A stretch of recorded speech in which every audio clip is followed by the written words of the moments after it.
for this very interesting conversation is Ruchir Arora. He's from College Seiko, the company that's raised about $35 million recently. Ruchir, thank you very much for being a part of the Daily Dispatch. I want to begin by asking you about this $35 million Series B round of funding that you just concluded. Tell us a little bit about what the funds will be utilized for. So, hey, thanks for having us here, Priya. So we've just closed the Series B round. And the funds are going to get utilized for growth. Mostly it's going to get utilized for growth because, the company structurally turned EBITDA profitable, sometime last year. And now essentially we're trying to push growth. So you would see more student services from our end. And obviously we're going to invest more in technology and also looking to a consolidation of the space, looking at assets which can help us sort of complement the spaces in which we want to work. Right, that's an interesting perspective out there. You're looking at spaces to complement your existing businesses. So tell us a little bit about which would these spaces be and what would the focus areas be for College Seiko going forward? So, when we started the company in 2015, our aim was always to create a large higher education ecosystem. While you've seen a lot of action in this country in the K-12 space, higher education is sort of still sort of underdeveloped. And what we sort of understood that it's, let's say you are graduating from class 12. If you're in the top of the class, then you're almost always sure of where you want to go or what you want to do. But then there's almost 90% of people who are essentially, not amongst the top 10 in the school. And it becomes very difficult for them to choose the right set of career or college or course. And that was our aim. Also, on the other side, if you look, in India, we have the maximum number of colleges anywhere in the world. As a country, we have almost 53,000 degree granting colleges, right? That's a huge number. So choosing the right college becomes very, very difficult. So we started with that problem. We started with helping sort of students choose the right college, get these colleges onboarded, created India's first and very unique common application platform, which meant that now instead of knocking everyone's door, you can come to our platform and apply to as many colleges as you want by a click of a button. Then, next for us was to start exploring synergies in the abroad space. So we acquired a company called Scholarship Facilitation Services, which helps students mostly go to US. And then we added that business into our foray. After that, we looked at more student services while they are making a transition from, let's say, class 12th or from graduation to postgrad. The most natural one was to go for student financing and student loans. So we started a zero EMI sort of a product for students where students don't have to give, their semester fee at once, but they can now pay it in, if your fees is 60,000, you can pay it in 10 installments of 10,000 each for the next 6 months. Now, essentially, having established that, we did close to about 30,000 admissions last year, somewhere in the range of 25 to 30,000. And, a lot of students also took education loans from us. For us, the next sort of part of the vision was, how can we help these students in continued learning while they are in college or they are sort of just graduating out of college, right? How can we impart them skills, etc.? So we are now building an ecosystem where we can help students in this continued learning, which means that, let's say, as an example, we've launched a financial accounting course.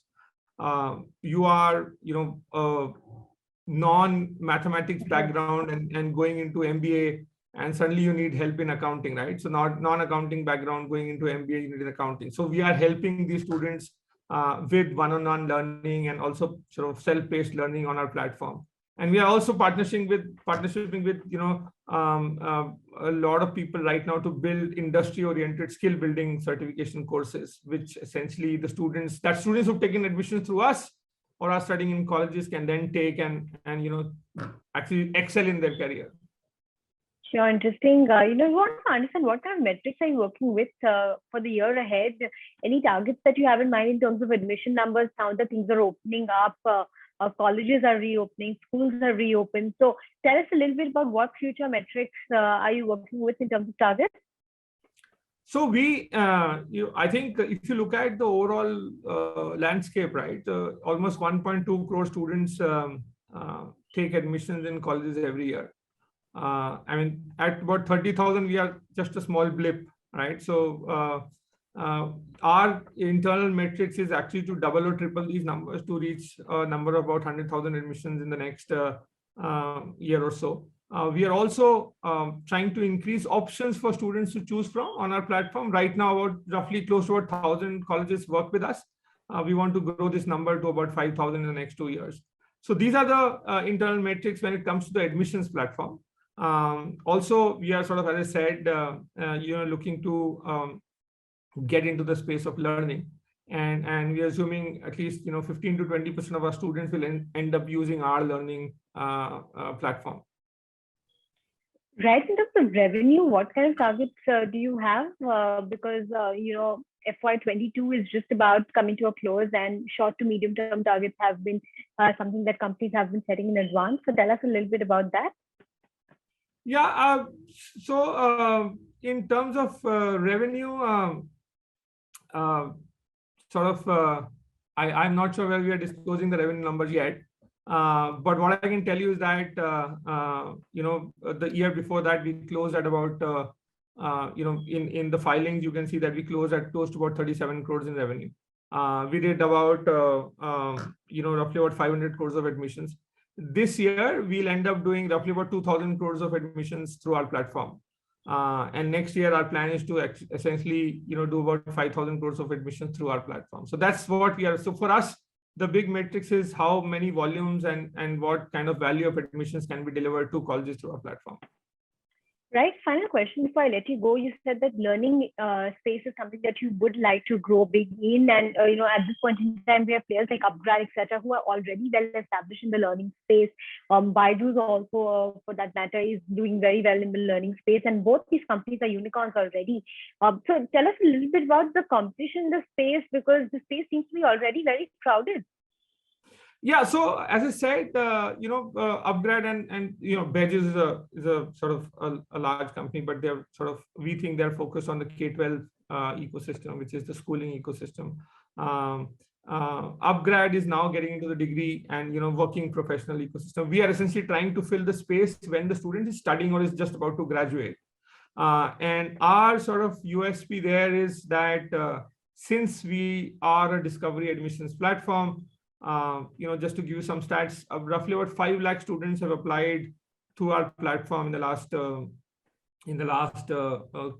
years or so, right?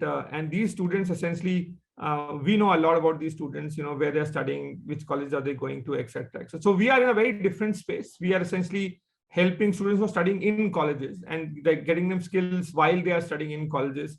So we are not in an overlapping space, but I understand the learning space is large. I also understand that this country is sort of, at any given point in time, there are about 4 crore students studying in colleges every year, right? So that's a very, very large number. So I hope sort of we are able to reach closer to what Upgrad and Byju's have achieved.